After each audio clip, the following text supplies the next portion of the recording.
Hey everyone, मैं हूं धनराज और आप देख रहे हैं हमारा channel Dhanraj study circle.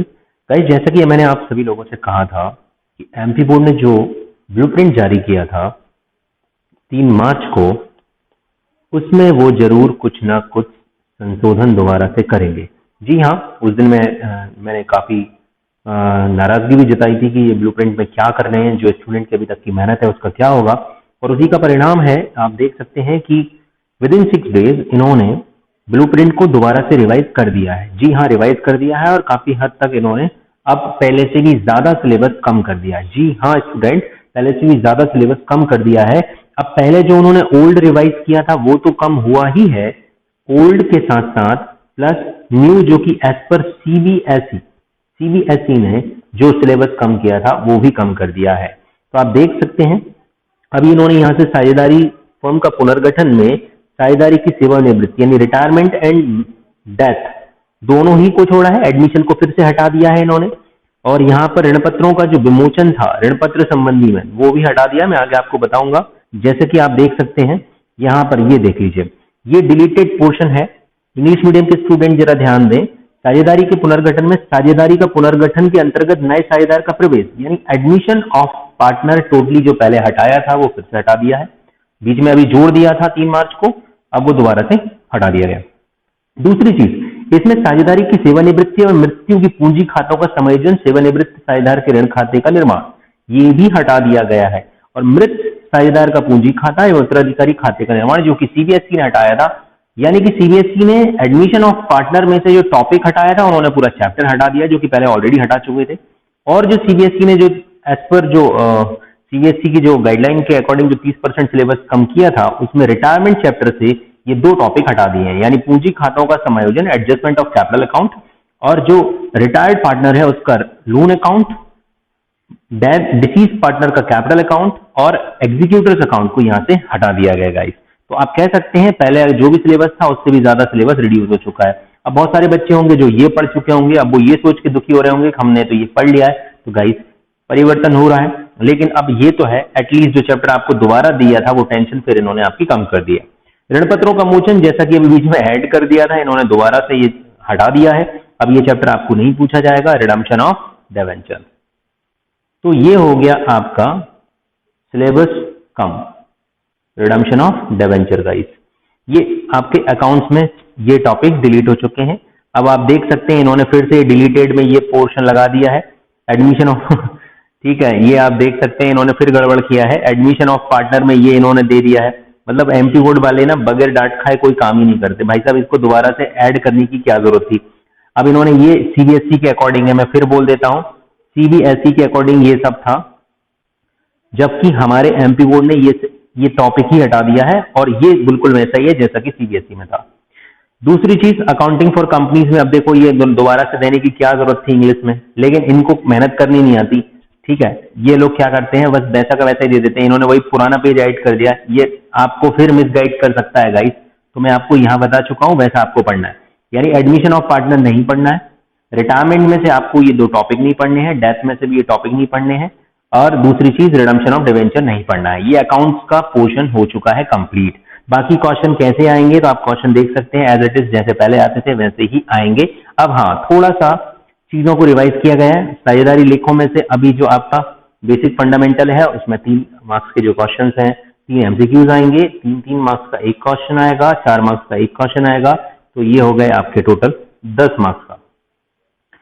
Retirement death में से आपका 5 एमसीक्यूज आएंगे, एक 2 मार्क्स का क्वेश्चन आएगा, 2 4 मार्क्स के क्वेश्चन आएंगे और एक आएगा 5 मार्क्स का क्वेश्चन। तो ये कितना हो चुका है आपका, ये हो गया है 5 और ये हो गया 8 13 और ये हो गया आपका 2 15 और 20, टोटल 20 नंबर की आपकी पार्टनरशिप आएगी, यानी डेथ और रिटायरमेंट में से। साझेदारी फर्मों का समापन जो है उसमें 4 एमसीक्यूज और ये 6 4 10 नंबर का ये हो जाएगा, 10 का ये हो गया। शुरुआत में अगर आप देखना चाहें तो 5 नंबर का 1 क्वेश्चन, 2 नंबर का 1 क्वेश्चन, 7 और 3, तो 10 मार्क्स के ये इस तरीके से इन्होंने ये सारे आवंटित करके ऑलरेडी अंक दे रखे हैं।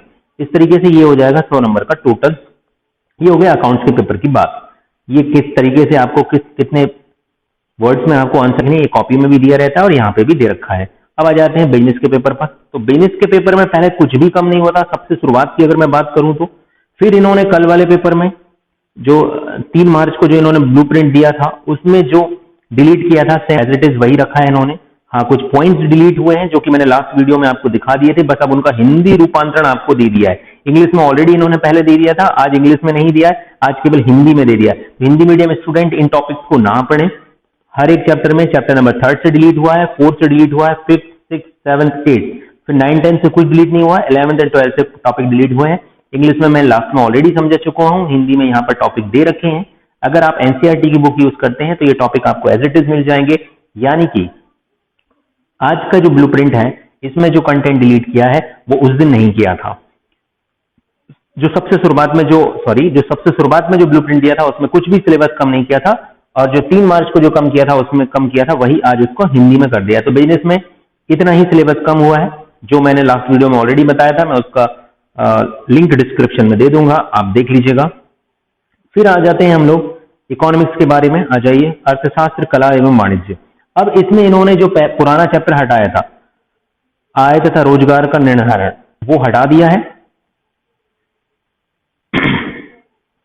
यहाँ पर इकोनॉमिक्स का जो भी इंट्रोडक्शन है, उपभोक्ता जो भी कंज्यूमर बिहेवियर है, प्रोड्यूसर बिहेवियर है, बाजार के प्रकार, टाइप्स ऑफ मार्केट, मांग तथा पूर्ति के वक्रों के सरल अनुप्रयोग, फिर राष्ट्रीय आय संबंधित आधारभूत अवधारणा, मुद्रा एवं बैंकिंग, सरकारी बजट और भुगतान संतुलन। अब देखो इन्होंने ये भी फिर से ठीक कर दिया है। मैंने कहा था उस दिन ये लोग कुछ ना कुछ गड़बड़ करेंगे, मुझे सब कुछ गड़बड़ लग रहा था। अब फिलहाल में इन्होंने फिर से थोड़ा ठीक इसको बढ़िया कर दिया है, जैसा कि इन्होंने पहले किया था। ये देखिए, डिलीटेड टॉपिक वही के वही दे दिए इंग्लिश में, पेज में कुछ नहीं समझ में आ रहा होगा, लेकिन मैं आपको बता दूं कि ये 11th का है, किसी काम का नहीं आपके, ठीक है। ये 12th का है, ध्यान से अगर आप देखेंगे तो concept of production possibility frontier हटाया है। भाई मुझे तो ठीक से दिख नहीं रहा है, अगर आप देखना चाहें तो ये सब देखना है। या टॉपिक डिलीटेड, ये देखिए जो पहले जो ऑलरेडी हटा रखा था वो अब फिर से हटा दिया है। आय तथा रोजगार का निर्धारण, पहले इसको जोड़ दिया था, अब दोबारा हटा दिया है, यानी ये आपको नहीं पढ़ना है। Determination of income and employment in the economy, ठीक है, तो ये आपको नहीं पढ़ना है गाइस। ये इकोनॉमिक्स का आपका सिलेबस आ चुका है, ठीक है। ये रहा इकोनॉमिक्स का सिलेबस, ठीक है। ये कला और वाणिज्य यानी आर्ट्स और कॉमर्स दोनों स्टूडेंट्स के लिए है। ये सब टॉपिक्स आपको पढ़ने हैं। दूसरी चीज, हाँ, जो इंफॉर्मेटिव प्रैक्टिस के जो स्टूडेंट हैं वो कहते हैं सर हमको भी बता दीजिए क्या क्या आएगा क्या नहीं आएगा। तो गाइज ये तो आपके 4 चैप्टर हैं जो आने वाले हैं, और कुछ डिलीट हुआ है तो मैं आपको बता देता हूँ। ये देखिए, बहुत बढ़िया, पहले कुछ भी डिलीट नहीं हुआ था। स्टूडेंट ने मेरे से पूछा था कि सर क्या क्या डिलीट हुआ है, तो मैंने कहा था उस टाइम पे कुछ डिलीट नहीं हुआ, बट अब डिलीट कर चुके हैं ये, ठीक है। वायरलेस मोबाइल कम्युनिकेशन, वायरलेस होगा, इन्होंने स्पेलिंग गलत लिखी है। Mobile communication technology, commonly use libraries, web application development and advance database concept. ये unit 1st, 2nd, 3rd, 4th में से ये टॉपिक जो है वो इंफॉर्मेशन प्रैक्टिस, जो हमारा इंफॉर्मेटिक प्रैक्टिस जो चैप्टर होता है कंप्यूटर का, उसमें से ये टॉपिक्स हटा दिए गए गाइस।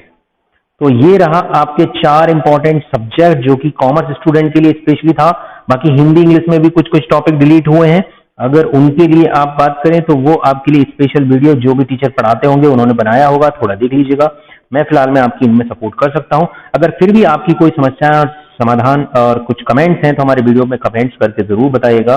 और अगर आपके कोई सुझाव हैं या आप हमसे संपर्क करना चाहते हैं तो हमारा ईमेल आईडी है dhanrajstudycircle@gmail.com पर आप हमें मेल कर सकते हैं। तो होप्स हो कि आप लोगों की पढ़ाई बढ़िया चल रही होगी, इसी उम्मीद में मिलते हैं नेक्स्ट वीडियो में। तब तक के लिए जय हिंद, जय भारत।